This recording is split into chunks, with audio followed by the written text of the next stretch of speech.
Chief Minister of Tamil Nadu, Thiru M.K. Stalin sir, for inviting all of us to this very important meeting. Honorable Chief Minister of Kerala, Shri Pinarayi Vijayan sir, Honorable Chief Minister of Telangana, Revanth Reddy Garu, Honorable Chief Minister of Punjab, Shri Bhagwan Singh Manji, Honorable former Chief Minister of Odisha, Shri Naveen Patnaik ji, my brother and Deputy Chief Minister of Tamil Nadu, Shri Udayanidhi Stalin ji, Deputy Chief Minister of Karnataka, Shri D.K. Shivkumar ji, and to all the representatives of various political parties from across India, I sincerely thank you for joining this very important meeting. I come from Telangana and I represent the Bharat Rashtra Samiti, which has led a movement for 14 years for the formation of Telangana under the leadership of our leader, Shri K. Chandrasekhar Rao. When Mr. Vijayan spoke about tyranny of majority, sir, we understand what exactly it means to come out of a larger setup and create a small state. We fought against Delhi, and we fought against the forces for about 14 years to achieve our dream. A long fraught battle it was. We of course draw a lot of inspiration from the people of Tamil Nadu on how to preserve our identity and fight for our rights in a federal setup, because the whole Dravidian movement is a beacon of light for all of us across the country in terms of fighting for our rights and fighting for our spirit. We, of course, also are aware that the 5 South Indian states are at the receiving end, as was enunciated by Shri Vijayan ji, Shri Revanth Reddy ji, and also eloquently by D.K. Shivkumar ji, of the union government's policies. Despite demonstrating robust growth across sectors, these states have been victims of apathy and discrimination. Let me remind all of us, we live in the world's largest democracy, India. But democracy should not become a mobocracy. We cannot let numbers dictate terms. We cannot let numbers dictate policies. While any true federal government would incentivize high-performing states, we have a dispensation today in India that rewards laggards and penalizes achievers. South Indian states, we all know, have been pioneers in administration, in education, in economic production, yet we are penalized with reduced political power. This is not just an imbalance, but it is a political and fiscal centralization that is looming large. History will not forgive us if we do not speak up, because this is the time I think we have to unite. We have to fight against this fundamental inequity. We also need to remember those who have contributed significantly cannot be penalized, cannot be discriminated against. Despite contributing to 36% of India's GDP from the 5 southern states, we are receiving smaller share of central resources, which is also raising a huge concern on fiscal centralization. Delimitation will also create a situation where fiscal resources will also be centralized, much to the chagrin, much to the detriment of South Indian states. If we allow this to continue, I fear that as South Indian leaders, we will be doing a great disservice to our future generations. So history will not forgive us, let me repeat, if we do not speak up now. Discrimination against the South is not a new phenomenon. However, it has reached an alarming proportions in the last 1 decade. From forcible imposition of Hindi to projects like bullet trains only being confined to the northern part of India, union government's initiatives are clearly discriminating against the southern states. To make matters worse, the BJP-led union government is now attempting to implement delimitation on basis of population, adding insult to injury. I'd like to begin by quoting a renowned jurist who once famously said, "A true federation does not allow any region to dominate another, nor does it permit the dilution of democratic representation based on transient factors." So if Lok Sabha seats are increased on population basis, it could prove detrimental not just to South India, but also to our friends from Punjab.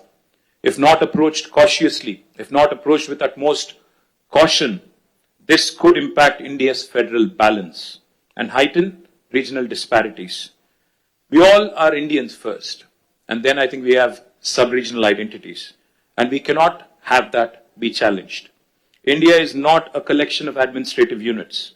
It is a pluralistic, ethno-linguistic union of states, where unlike any homogeneous composition like China or Russia, we certainly are not against money being given to lagging states or backward regions. But the fact is, we are not against money of central government going to some states, but we are against hegemony.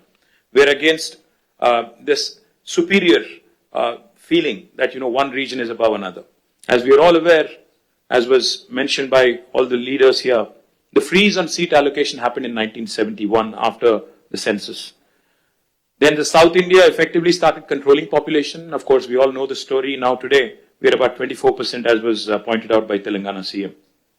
But North, the percentage of population has increased, and my brother gave a very nice presentation on what will happen if we go on with a population basis. The only point I would like to make here, if seats are redistributed purely on pro rata population basis, states that have failed to control population will be rewarded, as was put eloquently by Vijayan sir. This is a perverse reward for somebody who has not performed and for somebody who has diligently followed the guidelines of Government of India. Punishing us with reduced representation is certainly discriminatory. India's democracy must be built on progress, governance and economic contribution, not just population. A fair system should reward progress and encourage development in lagging regions. If India has to become a superpower by 2047, 100 years after we achieved independence, we must empower those driving the growth, not silence them. We must empower those who have done well over the last 7 decades and not punish them. Why do we not trust the words of Union Home Minister who says it will be pro rata and nobody will lose representation? I'll give you a classic example of Telangana. When the new state of Telangana was formed in 2014, we were given a promise in the State Reorganization Commission that the delimitation exercise will be taken up in both Telangana and Andhra Pradesh, and the number of seats in Telangana would be raised, MLA seats, that is, assembly seats, from 119 to 153 in Telangana, from 175 to 225 in Andhra. 11 years since then, and it's an act of the parliament, but no action has been initiated because it is inconvenient for BJP to increase the seats. Where it is convenient for them in Jammu and Kashmir and Assam, they've gone ahead and conducted delimitation. Where it is inconvenient for them in Andhra and Telangana, they've kept it aside. Why do we not trust them? Because, their action, their history speaks otherwise. Today, the union government has indulged in cesses. They've come out with cesses, a formula which basically deprives the states of devolution, of a rightful share in devolution. It's a constitutional right. Therefore, we have apprehensions. Therefore, we have a lot of doubts about the center's intentions. But I also would like to propose a few possible suggestions towards solutions. If the central government is determined to proceed with delimitation, I think as Stalin sir put it, fair delimitation is the ask. It should be fair, it should be just, and Dr. Baba Saheb, when he put these 3 words in constitution, I think he meant it for situations like this: equality, liberty, and fraternity. Now, if they would want to go ahead and do the delimitation because they have the numbers, then we have to ensure that the current proportion of each state remains as it is. If Tamil Nadu has about 39, is it? 39 and Telangana has 17 with increased numbers also, our percentage should also increase proportionately. And it should not come down, our voice should not come down. If a state currently has 2% of the total parliament seats, even after delimitation, also the state should have 2% share of the seats. As Mr. Mann was pointing out, his numbers will increase technically, but percentage will come down, which defeats the whole purpose. The second suggestion could be, as some people are proposing, a permanent, freeze could be also brought in. We can say that 1971, the census could be the basis and there could be no further increase in the number of seats. Another alternative approach could be, again, this could be a radical solution, as one of my friends asked, what is the basis for Telangana CM's recommendation of 33%? I would say, if South India is contributing 36% to GDP, why don't you give us 36% of the voice in parliament? What is wrong? Why are you not rewarding those states that have performed exceptionally well in nation building? If nation building can happen by way of contribution from states, then why not reward those states that have done very well? Sir, I would only say fiscal contribution, I think, also has to be taken. It cannot just be population. No one can ignore, because since even D.K. Shivkumar Anna mentioned fiscal contribution, let me point out, Telangana is only 2.8% of India's population, but we contribute to 5.2% of India's GDP. We're literally punching double our weight. We cannot be penalized, we cannot be snubbed, we cannot be undermined in terms of our voice in parliament which is a travesty of justice. One thing I would also like to add, and this is a possibly practical solution. Sir, a true representative democracy is one where people's voices are heard. Why is delimitation being proposed? Because population has increased and people's voices have to be heard. If people's voices have to be heard, increase the number of MLA seats in each state. You go ahead, increase the number of MLA seats, because typically MLAs are the first port of call for people, not MPs. MPs only voice concerns on larger national policies in Parliament, but MLAs are the first port of call. So I would propose that the national government come forward, union government come forward with a proposal. In lieu of increased population across the country, let us increase number of assembly seats in each state so that people are having more access to their MLAs, more decentralized setup. Also, I would like to say this is a fair formula because I think most states would be happy to see more representation. Finally, I would like to remind the union government from this forum, sir, that India is a union of states. Constitution clearly says we are a union of states. We are, like Pinarayi Vijayan sir said, federalism is not a gift. It is our right. So let us remind union government that our founding fathers stitched this great country together with immense grit, determination and tenacity. They understood that India is one of the most diverse nations on this planet and therefore thoughtfully incorporated essential concessions and guarantees into our constitution to build a strong foundation of mutual trust. Sadly, that very foundation is now being shaken by the current regime in New Delhi. Political representation for states in the Lok Sabha is a crucial and a very deeply emotive issue.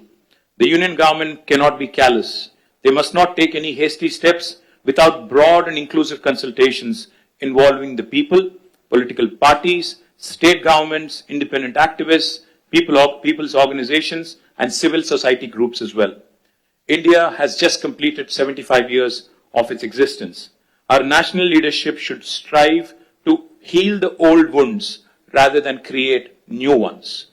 Union government should act like a big brother, not big boss. As a renowned scholar and statesman once said, the federal structure of India must ensure that no state, however small or large, it could be Manipur or it could be Uttar Pradesh, feels neglected in governance. Finally, cooperative federalism will make India stronger. Stronger the states, stronger the country. Cooperative federalism will make India stronger, not coercive federalism. Jai Telangana, Jai Hind. Thank you, Stalin sir.